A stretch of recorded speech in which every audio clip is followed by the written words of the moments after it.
चरत वैरगा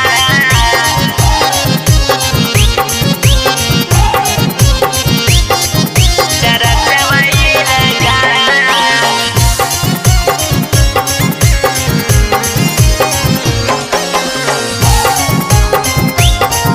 चरत वैरगा बड़ी कैलियो पूजा पाठ अब ना करबो जी थक गेलियो ओझा नैया से अब ना होतो जी बड़ी कैलियो पूजा पाठ अब ना करबो जी थक गेलियो ओझा नैया से अब ना होतो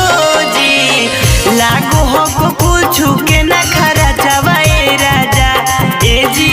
लागो हो कुछ के ना खरा चवाए राजा तो चल बोध गया में होई ता कैसा रचवाए राजा तो चल नवाडी में होई ता कैसा रचवाए राजा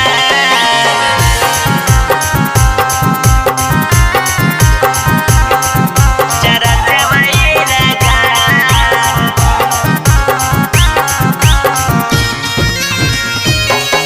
चरचवाए राजा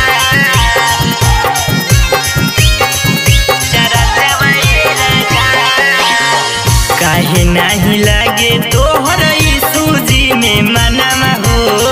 का तोके कइले बाटे भूत शैतानमा हो काहे नाही लागे तोहर ई सूजी में मनमा हो का तोके कइले बाटे भूत शैतानमा हो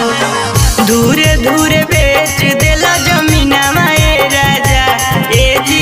दूरे दूरे बेच देला जमीनमा ए राजा तो चल बोध गया में होई ता कैसा रचवा ए राजा तो चल नवाडी में होई ता कैसा रचवा ए राजा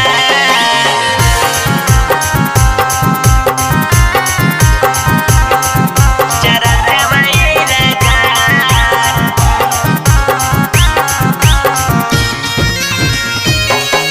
चरचवा ए राजा चरचवा ए राजा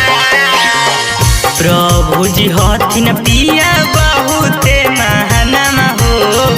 उनकर करेला सीखो तू गुणगनमा हो हे राजा यीशु जी हथिन पिया बहुते महानमा हो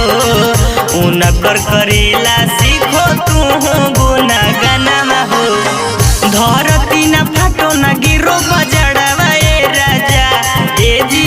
धरती न फाटो न गिरो बजड़वा ए राजा तो चल बोध गया में होई ता कैसा रचवा ए राजा तो चल फतेहपुर में होई ता कैसा रचवा ए राजा बड़ी कैलियो पूजा पाठ अब ना करबो जी थक गेलियो ओझा नैया से अब ना होतो जी बड़ी